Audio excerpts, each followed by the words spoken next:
This segment of In the Field Radio is brought to you by Tattoo Shop Radio, Culture Shock, Wapter Music FM, powered by Zeno.fm, with additional monitoring through online radio box.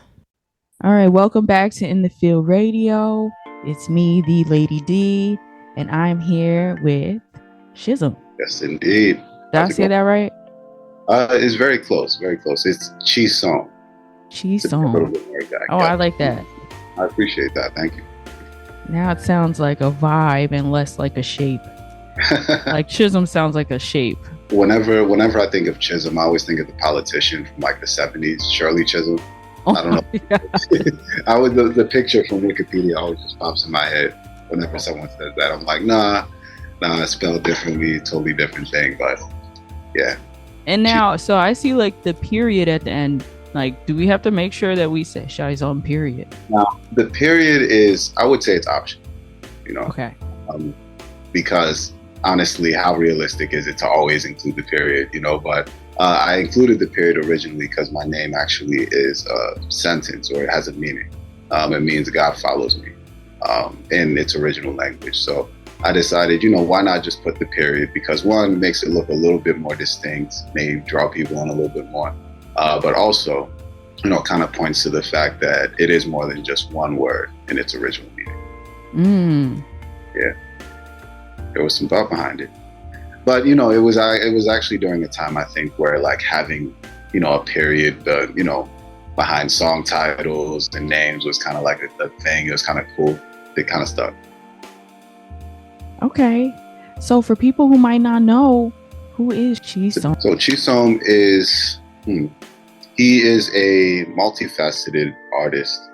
I consider myself a Renaissance man. And one thing that I like to just impart in my music is the fact that, I come from the best of both worlds, I think. The fact that I come from a Nigerian background, but, was raised here in America and really imbibed the culture here as well.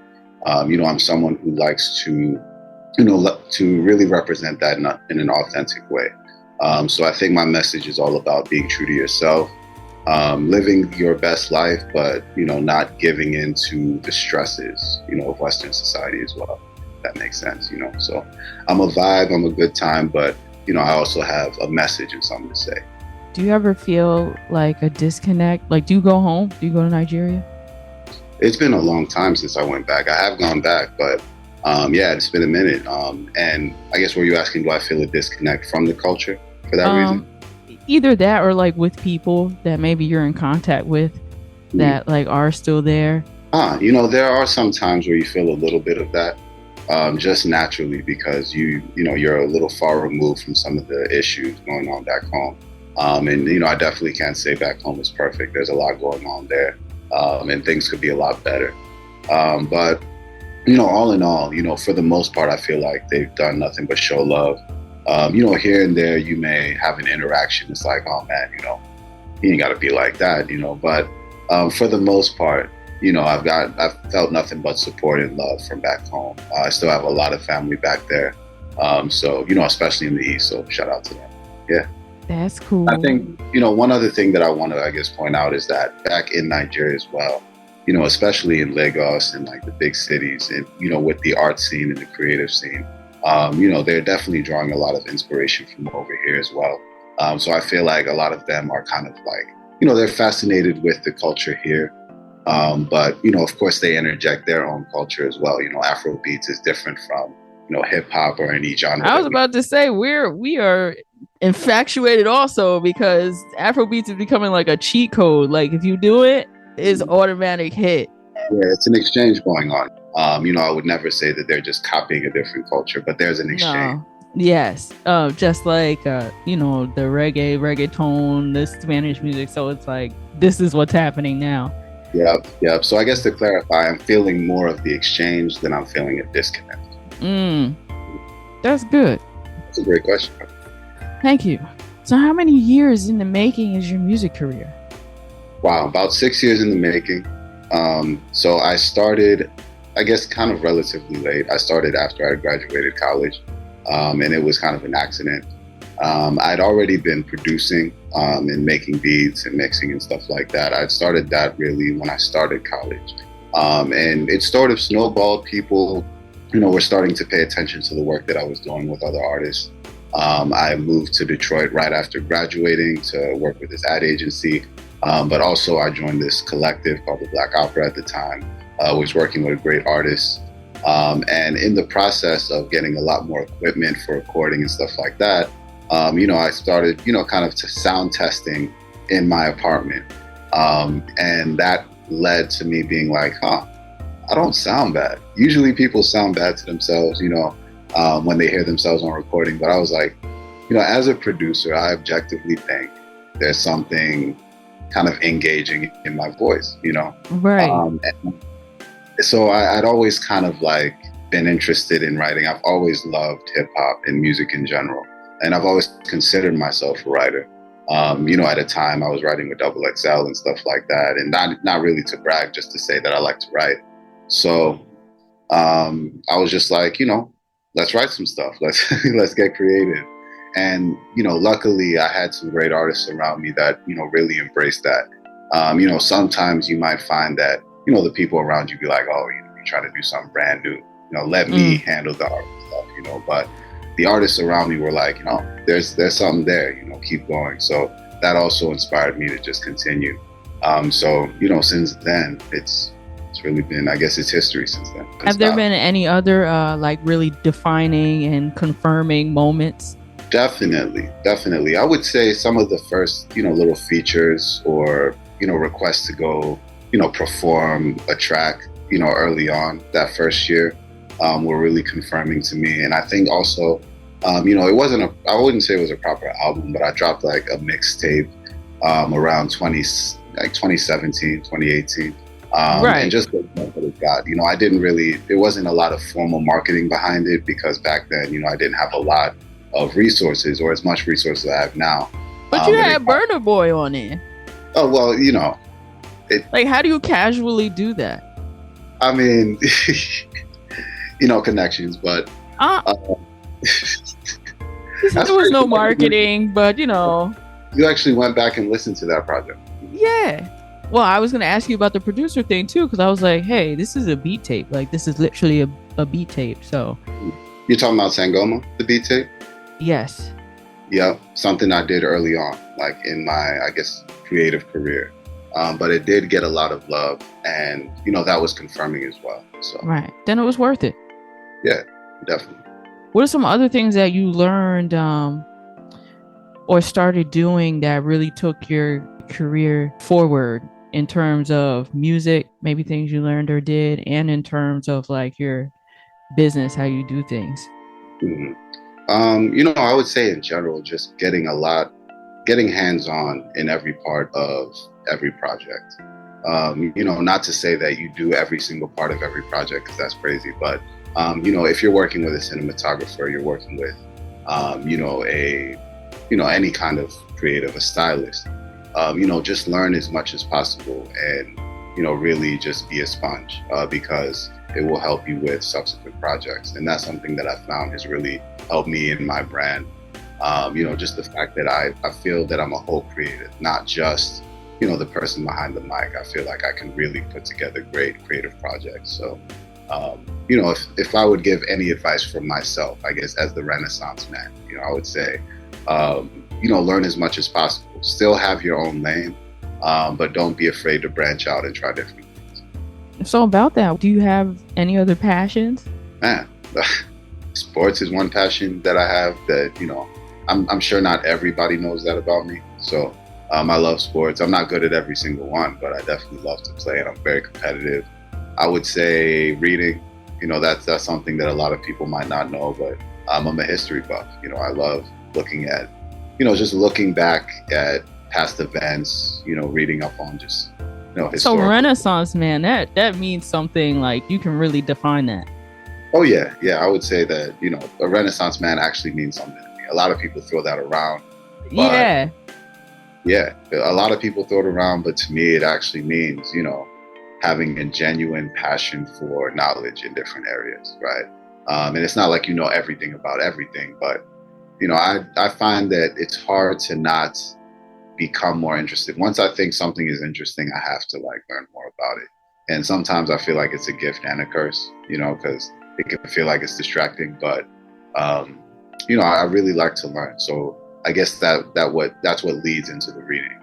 But other than that, you know, I would say that I'm a pretty free spirit. I like doing a lot of things. I like going out, you know, whether that's just to a lounge, to a hookah spot, or just like being on the dance floor like all night, that kind of vibe. You know, I enjoy all of it. So, who are you listening to currently? Larry June is one that I like a lot. I don't know if he's not like, he's pretty mainstream at this point, but he's not like super duper mainstream like a Drake or something like that. No, I heard of him. I got some friends that like did beats for him. Oh, okay. Yeah. That's cute. Yeah. So he's out right now. Him and Alchemist is out. I'm really digging Memphis rap right now. So Moneybagg Yo is one that I listen to quite a bit. Big fan. I like Glorilla. I really like her music. Yo Gotti. Honestly, I like the whole Memphis rap scene right now. So I'm not like an expert on everything that's out, but I'm just feeling what's coming from there. I'm really liking the Detroit rap scene right now. Detroit rap. Hey, so what do you know about Payroll Giovanni? Yo, I played him last week. Hey. Yeah. Detroit rap, it definitely gets played on the show. I like it because, yo, it be so goofy, but the bars be so hard, and then the beats be hard, and they're not exactly like, you know, just following the beat either. They're just doing whatever they do, but you can hear everything they're saying. It's just, it's really, I think that's part of the charm of it. You know what I mean? It's like, so it's eccentric, but it actually goes, you know, and I think the passion behind like the delivery too, like Detroit rappers really like, you know, they're chopping, you know, they're really going hard. So I'm a fan. I think Payroll, he's one of those, he's a little bit more on the beat, you know. I like his flow. It kind of is a little bit more East Coast-ish for me. And I love East Coast hip hop. That's what I fell in love with originally. So, but really feeling that music. And then, you know, I mentioned Larry June, but other Bay Area artists as well. You know, I really like, you know, just the sound coming out of there. Shout out to Primo Rice. When I first heard him, I thought he was from the Bay or from like Cali, but he's actually from the DMV, and I love his sound. So yeah, shout out to also, you know, just all the artists that I had featured as well, because you know, I bump their music when I'm not bumping mine. So you just dropped Bracelets. So it's been out for what, 2 weeks? It's been out since the 24th, so yeah, going on 2 weeks. What's the reception been like? Beautiful. I mean, you know, I've gotten a lot of, I feel like it is my best work, honestly. You know, I think a lot of the comments have been on the maturity and growth since like the last project that they heard. And, you know, honestly, I'm just grateful. I'm really grateful for the love I've received, you know, whether it's from the publication or it's just from people reaching out like, man, this is fire. This is, you know, it's unskippable. You know, that's my favorite, I think, when people just listen through the whole thing and they're like, wow, front to back, I really enjoyed this. So far, so good. When I go to listen to a project that I'm about to talk about with someone, I like take note because they usually ask me like what my favorite tracks were. And I mean, how many tracks are on it? 1, 2, 3, 4, 5, 6. I have 7 on my list out of the so like more than half of the project. I was like, this is too many favorite songs. Like, I didn't realize I was choosing too many favorite songs. I was like, bro, you can't have 7, bro. I did kind of try to put it in an order though. But I am so curious, but first of all, just first and foremost, I want to say thank you, because that means a lot. So you're welcome. Because I feel like that's the majority of the album. Right. And honestly, I'm truly flattered. Like, thank you. But would love to hear, you know, what are your favorites? Okay. I'm going to ask you more questions about Bracelets. Then we'll say my favorites. Right. To wrap it up nice. Okay. So actually, in the EPK, that was so beautiful, Bracelets is actually slang for handcuffs. Yes. And I feel like if somebody just like quickly listened to it, they would just think Bracelets was like, you know, gold Cuban link bracelets or something. but it's actually slang for handcuffs. So I'll let you go into whether or not there's a deeper metaphor afoot. Sure, absolutely. So, you know, I found this out on TV just, you know, through years of pop culture exposure. That like on Law and Order, The Wire, you know, whenever they're talking about put handcuffs on someone, they say slap the bracelets on. So bracelets, handcuffs, you know, it's kind of slang for that. And a lot of this project was recorded over the course of a road trip I took to Houston. You know, just to get away for a little bit. You know, we've been locked in, especially in the DC area, because of COVID for a while. And I just wanted to do something different. So I took a road trip down, spent a month there, and I was recording and just linking up with old friends, just having a good time. But on my way back, I left later than I wanted to. And I find myself driving through Mississippi really late at night, like after midnight, right? It's crazy, right? Boy. I know, right?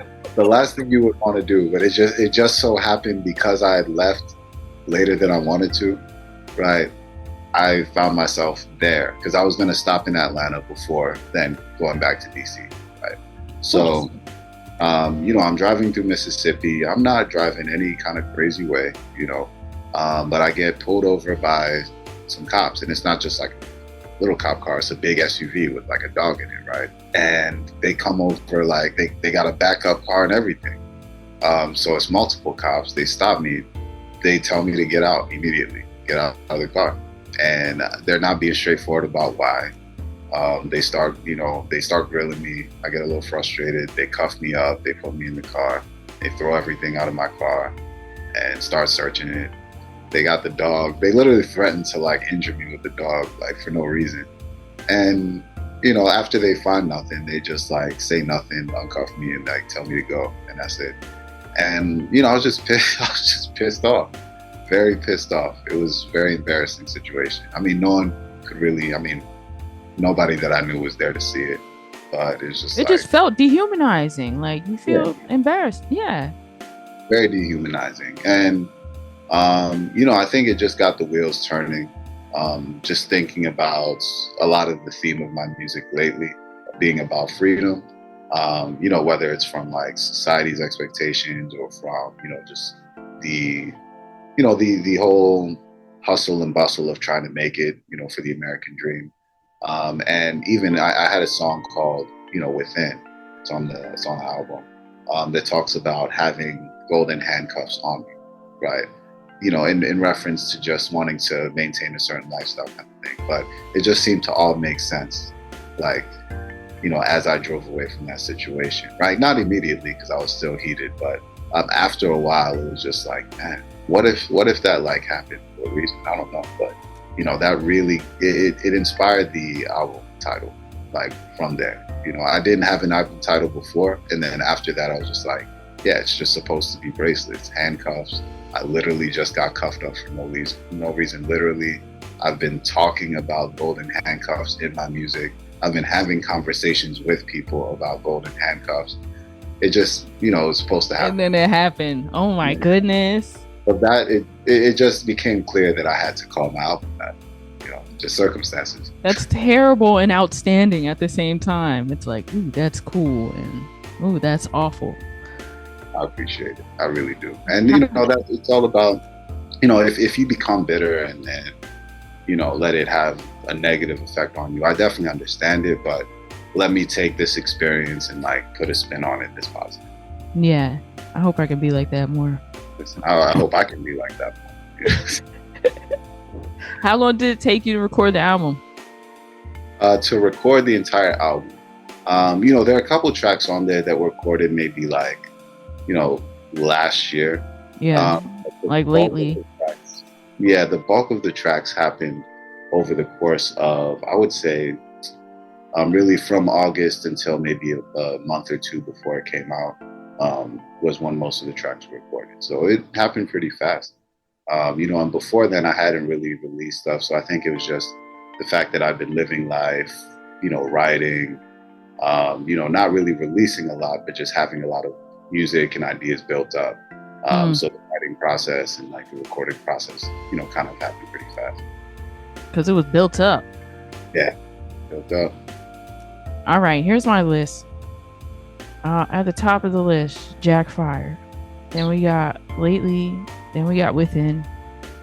We got Acting Up, Elite, Avant, and Yes. Tibet. I All right. got it. I love that list, by the way. You like the list? Thank I love you. it. Yes. Okay. Oh, wait. So, spoiler alert. All right. But who is speaking at the end of Within? Oh, so that is a poet by the name of Ike, actually. He's from Nigeria, but he's based in the Netherlands. And yeah, he's really dope. Artist as well. How did you find that guy? I mean, he's someone that I connected hearing his work online. I heard his poetry and I reached out to him and I said, dude, I want to feature you, man. Like, and also the fact that he was also, Nigerian from the same part of Nigeria as well. I was just like, man, this is perfect. And he knocked that straight out of the park. So he really did. I was scared I was going to ask the question and it was like going to be you. Oh, but then we started talking. I was like, okay, it's not him. Oh, no. If it was me, yeah, I need to be a voice actor for sure. You could be though. I'm saying, like, I knew exactly what you were talking about when you're talking about your voice, because there's like some people where I'm like, oh man, this could be good, but their voice is just not pleasing to the ear. Like, I don't know, it just doesn't make my ear feel good. It's like it needs lube, man. Like, I don't know, and yeah, I don't want you ramming that thing in my ear. So, but your voice sounds great. Sounds smooth. Thank you. I try to be soothing. Abrasive and harsh. As much. I think I have a voice like that. I'm happy I have a voice like that. Like, I don't have like a whiny. If I had an annoying voice, nobody'd want to listen to me on the radio. No, you have a great radio voice. Thank you. What's a studio session with you like? Like, what gets you in your creative bag? Ooh. What gets me in my creative bag? Incense, dim the lights, of course, bowl of fruit, maybe. Definitely, I would say just like setting in the ambiance that's right. I do like to actually dim the lights just because I do feel like it enhances your, just audio senses, your ears. Yeah, because you're not using other senses. Exactly. That's the thing, yeah. Right. And, as far as like recording, it doesn't take too long for me to record verses. So it's never like a super long session. Usually, if I've got other people in a session, it's very relaxed, chill, just, not too formal or anything like that. But, I spend the majority of the time just like rehearsing the verse, like going over the verses. And so that when I get in the booth, it's just like that. That's cool. If you could, okay, only up to 4 people, okay? Because who are 4 artists you would work with? Man, Jay-Z. Mm-hmm. I mean, this can be like, any tier of artists, right? Yeah, anybody. Any tier. Okay. This is a hard one. But I would say Jay-Z. I would love to work with Larry June because I'm just really feeling his work right now. And I think we would vibe. I would love to work with Lotto. I don't know if you're familiar with Lotto from Houston, but she is dope. She's very... I was like, the girl, Lotto? The girl? Yeah, the girl, Lotto. Yeah, she's tough. I would love to work with her. Megan, too. I think Megan Thee Stallion is a good rapper. She's really talented. I'd love to work with her as well. There's a lot of dope lady MCs right now. So Larry June, Jay-Z, Lotto, and then finally... No, you said Megan. The end. Did I say Megan already? Yeah, but I was going to let you get 5 because you're cool. Oh, see, I appreciate that. So that last spot would just have to go to, I would say Eminem, honestly. It would just that's cool. It would just be very, very cool to work with Eminem. Would you want like goofy Eminem or like, older, wise, affirmed Eminem? The ideal Eminem, you just asked a great question. The ideal Eminem that I would work with would be Eminem from like 2000 or 2001. Like, okay. His bars were crazy sharp. He was just like, he had a certain swag to him still that like, because when he was coming up, he spent a lot of time like in Jersey and the East Coast, like, rapping with like underground artists there. You can still hear some of that in his style around then. I think it's kind of, at this point, he's just a rap god. He can rap in any style he wants. But like back then, you could still hear a lot of that in his delivery and approach. But his like bars were still off the wall.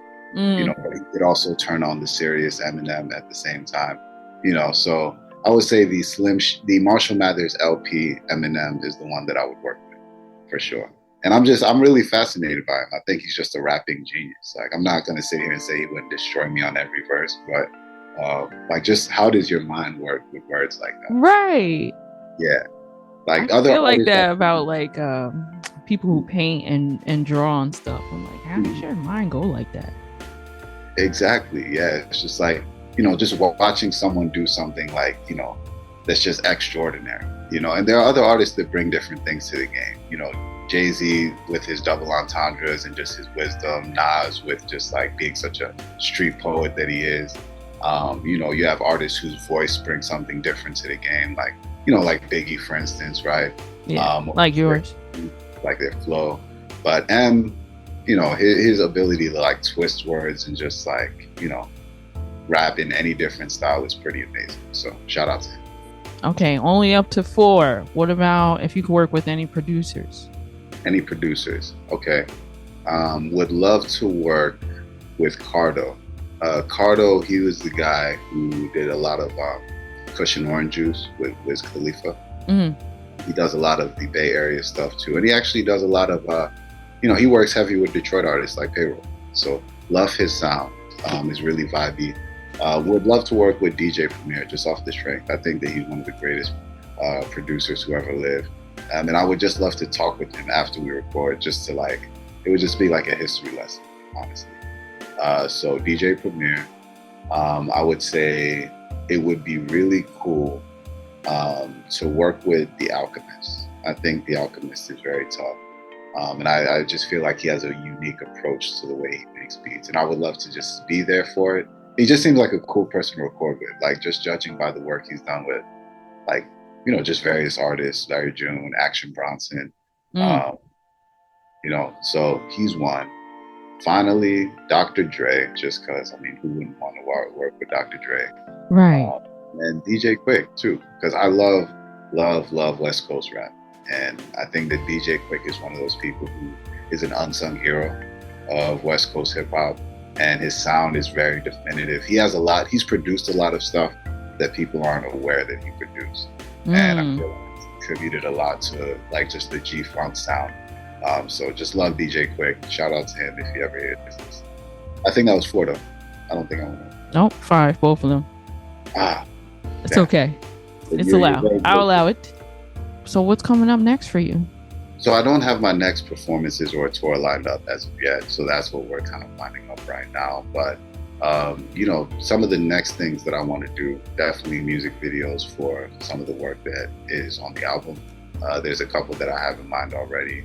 I kind of want to do some things in like the fashion and style space as well. I have some things that I'm cooking up.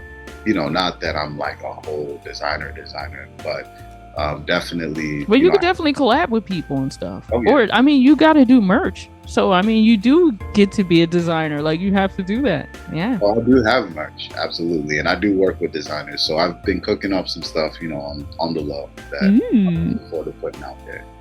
So those are some of the next stuff, and, performances too as well. Starting on the East Coast, but I definitely love to do some performances out West.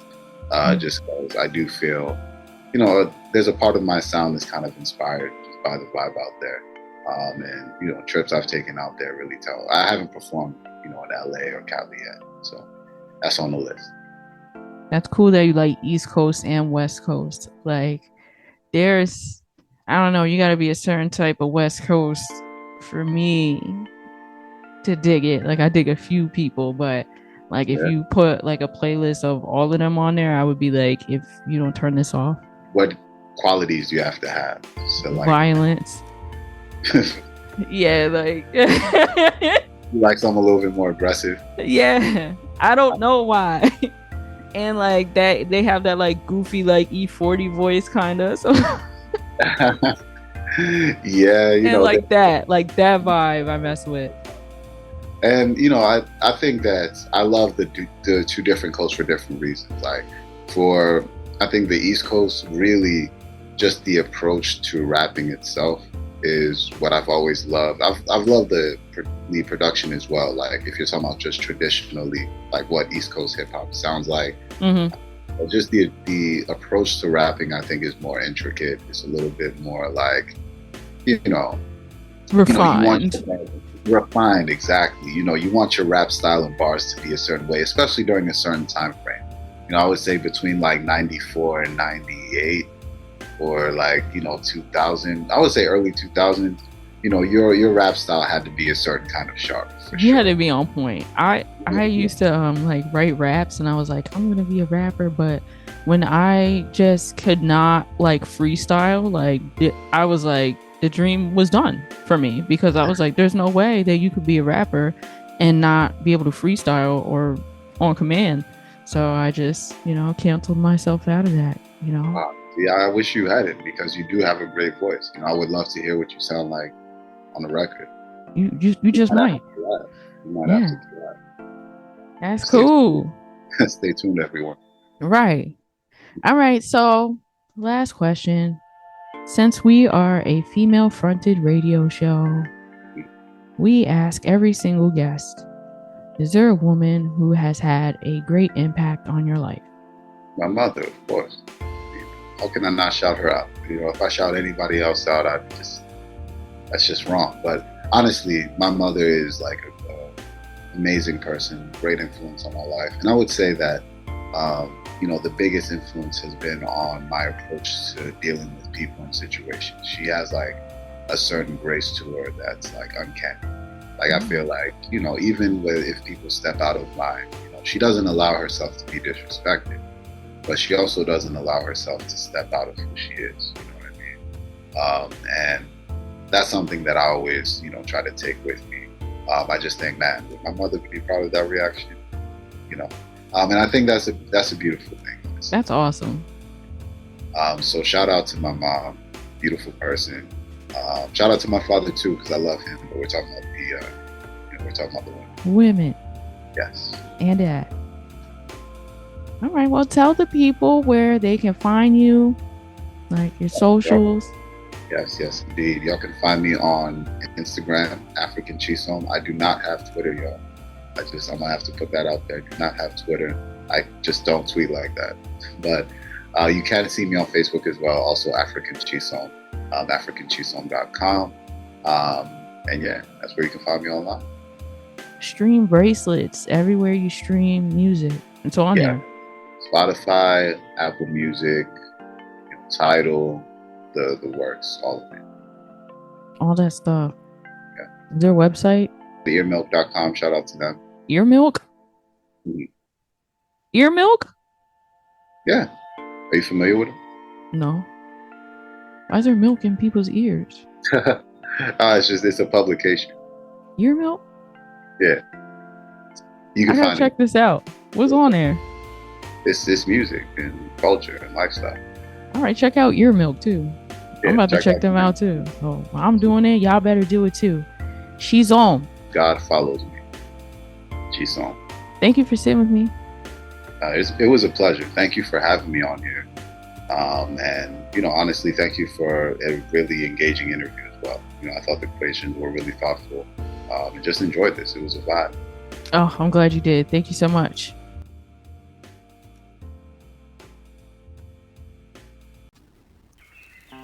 Hey y'all, have you been thinking about starting your own podcast? It might seem overwhelming, but low-key, the hardest part is getting started. But I'll tell you what, that's where Buzzsprout comes in. Buzzsprout has already helped over 100,000 people just like you start and grow their very own podcast. With Buzzsprout, you can have your show listed on major platforms like Apple Podcasts, Spotify, Google Podcasts. You'll get a professional-looking podcast webpage, audio players you can add to other websites, detailed analytics to connect you with your audience, tools to promote your episodes, and more. Stop waiting. Start your podcast today and get a $20 Amazon gift card. All you gotta do is click the link in the show notes below. This lets Buzzsprout know that Infield Radio sent you and helps support our show.